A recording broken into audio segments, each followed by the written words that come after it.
S'agissant du confinement, s'agissant des gants, de toutes les sécurités nécessaires pour faire face à cette pandémie, d'après leur dire. Un coup c'est oui, un coup c'est non, vous vous dites non, eux ils disent oui, et puis finalement vous dites oui. Voilà, c'est ça après un viol consenti. Mais il va falloir se réveiller parce que vous avez bien compris que les droits de l'homme, c'est que les droits de l'homme riche. Les droits de l'homme qui a du pouvoir. Et non pas de justice et des droits de l'homme pour le pauvre. D'ailleurs, l'injustice, c'est pour le pauvre. La justice, c'est pour le riche. Des exemples, vous en avez des tas. Vous avez très peu de politiques ou de personnes influentes qui ont été incarcérées, même pour des faits très graves. La prison, c'est pour les pauvres. Les comparutions immédiates, c'est pour les pauvres. La détention provisoire, c'est pour les pauvres. D'ailleurs, parlons-en de ça. Par rapport aux mesures, sachez que la détention provisoire est automatiquement reconduite pendant cet état d'urgence sanitaire. Alors que, lorsqu'on est placé en détention provisoire, c'est que on est présumé innocent. Et on a fait sortir en revanche des personnes qui n'avaient pas terminé leur peine, qui elles avaient été jugées et donc reconnues coupables. Je ne suis pas là pour juger les sorties de ceux qui étaient en fin de peine. Je suis simplement là pour vous faire comprendre cette différence et cette violation des droits incessante. Mais c'est normal. Parce qu'aujourd'hui, c'est une présomption de culpabilité qui touche les citoyens. Encore une fois, pas les riches, pas les bourgeois, pas ceux qui ont du pouvoir. Et d'ailleurs, dans les tribunaux, on vous condamne au bénéfice du doute. Alors qu'avant, le principe voulait que c'était une relaxe au bénéfice du doute. Alors évidemment, il y a certains magistrats qui résistent encore. Ils sont très peu nombreux, mais combien de temps vont-ils pouvoir résister face à ce pouvoir? L'État, c'est nous. Sans nous, ils ne sont rien, que ce soit pour la production, que ce soit pour l'argent. Qu'attendons-nous? Arrêtons de les gaver. Sommons-leur d'utiliser notre argent différemment, c'est-à-dire de l'utiliser comme nous le souhaitons. Et à défaut, arrêtons de payer nos impôts et taxes. Ils ont également, à mon sens, l'obligation de montrer l'exemple. Tous ces ministres, que font-ils? À part se pavaner dans des émissions télévisées, toujours chez les mêmes d'ailleurs, les médias mainstream, avec souvent une méprise extraordinaire, puisque M. Emmanuel Macron se balade sans masque, sans aucune protection.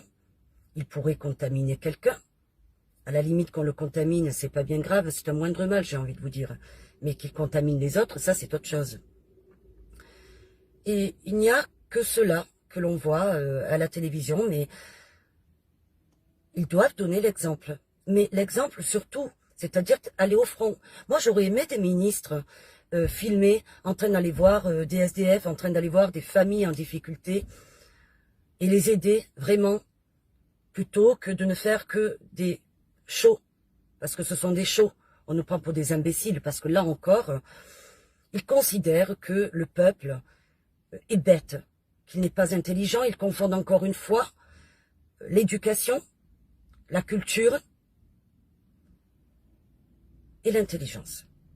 Croyez-moi, vous êtes beaucoup plus fort et beaucoup plus intelligent qu'eux.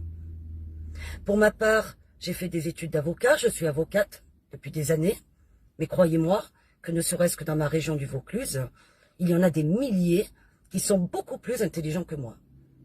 C'est la même chose pour eux, la même chose. Ils sont arrogants, ils sont suffisants à votre égard. Arrêtez de les laisser faire. Donc arrêtez déjà de vous diviser.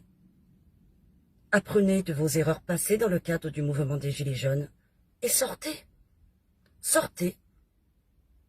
Sortez et envoyer des lettres en disant que vous arrêterez de payer vos impôts et charges lorsque la gestion de cet argent vous conviendra. Et que ce ne soit pas pour leur payer des homards, des sorties, le changement de la vaisselle ou des tapis de l'Élysée. On nous prend vraiment pour des cons. Mais ça, vous le savez déjà. C'est pour ça que je suis allée droit au but. Je ne vais pas vous expliquer tout ce que vous savez déjà, c'est-à-dire pourquoi cette pandémie, pourquoi on ne nous parle pas chaque année de tous les morts qu'il y a de la grippe, alors que là, on va nous parler toute la journée, tous les jours, des morts de cette pandémie dont on sait très bien qu'ils ne sont pas tous morts de cette pandémie, mais plutôt du laxisme et de la volonté de ce pouvoir exécutif. Notamment, là, je parle du Rivotril. J'ai des preuves sur ça, puisque j'ai sorti la maman d'un client qui était sous ce médicament. On lui a dit qu'elle était en fin de vie. Or, aujourd'hui, ça fait 6 mois, elle va très bien. Elle est chez son fils. Donc, ces exécutions programmées de certains nombres de la population, de certaines personnes vulnérables, eh bien, ça suffit. Je crois que vous le savez, je ne vais pas rentrer dans les détails. Pareil pour nos enfants, c'est à ne plus rien y comprendre. Pareil pour le port du masque, c'est à plus rien comprendre. D'ailleurs, là, je fais un petit clin d'œil à Sibeth. Et oui, elle est si bête que ça. Oui. Mais nous, on n'est pas bêtes, on sait mettre un masque. Quand vous pensez qu'elle avait déclaré, de toute façon, il y a quelques mois, et du coup, là, rien n'est étonnant, qu'elle était capable de mentir pour le président de la République, et bien voilà. De toute façon, elle fait ça depuis le début. Mentir pour ce président de la République. Mais sachez qu'il ne faut rien oublier, rien pardonner.